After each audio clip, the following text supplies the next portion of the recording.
ડીસા નગરપાલિકા દ્વારા ગાંધી ચોક વિસ્તારમાં 76મા ગણતંત્ર દિવસની ઉજવણી કરાઈ।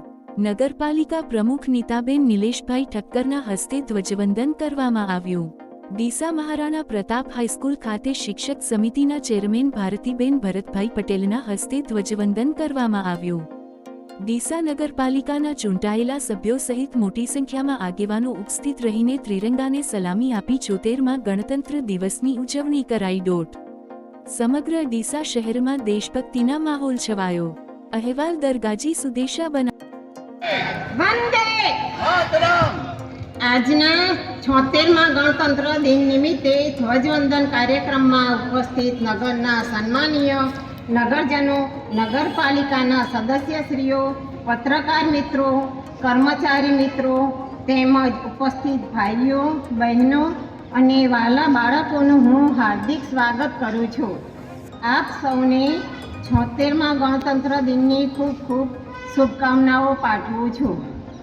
મારા વાલા નગરજનો, 26 જાન્યુઆરી 1950ના દિવસે આપણું સંવિધાન અમલમાં આવ્યું અને આપણો દેશ વિશ્વનો સૌથી મોટી લોકશાહી ધરાવતો દેશ બન્યો। આ દેશને સક્ષમ અને મજબૂત સંવિધાન આપવાવાળા બંધારણના ઘડવૈયાઓના ચરણોમાં આજના દિવસે હું કોટી કોટી વંદન કરું છું।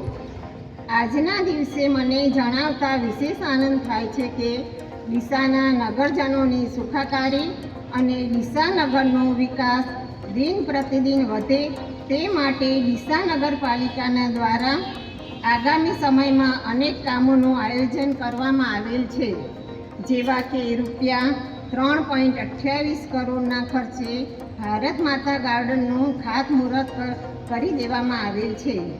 શહેરના નાગરિકોને પાણીની તકલીફ ના પડે તે માટે ₹4.96 કરોડના ખર્ચે પાણીની ટાંકી, સંપ તથા નવીન બોર બનાવવાનું આયોજન કરવામાં આવેલ છે, જે કામો ટૂંક સમયમાં શરૂ કરી દેવામાં આવશે। ડીસા શહેરના નાગરિકોને ખુલ્લી ગટરોથી છુટકારો મળે તે માટે ₹34 કરોડના ખર્ચે શહેરના જે વિસ્તારોમાં ભૂગર્ભ ગટરો નથી ત્યાં ભૂગર્ભ ગટર બનાવવાનું કામ પ્રગતિમાં છે।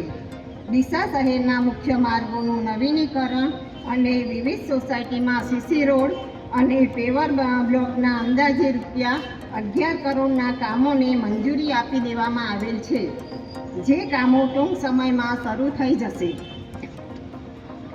આપણું ડીસા શહેર સ્વચ્છ, સુંદર અને રળિયામણું બને તેવી નેમ સાથે ડીસા શહેરને સ્વચ્છ બનાવવા માટે સ્વચ્છતાને લગતા વિવિધ આયોજનો કરવામાં આવનાર છે।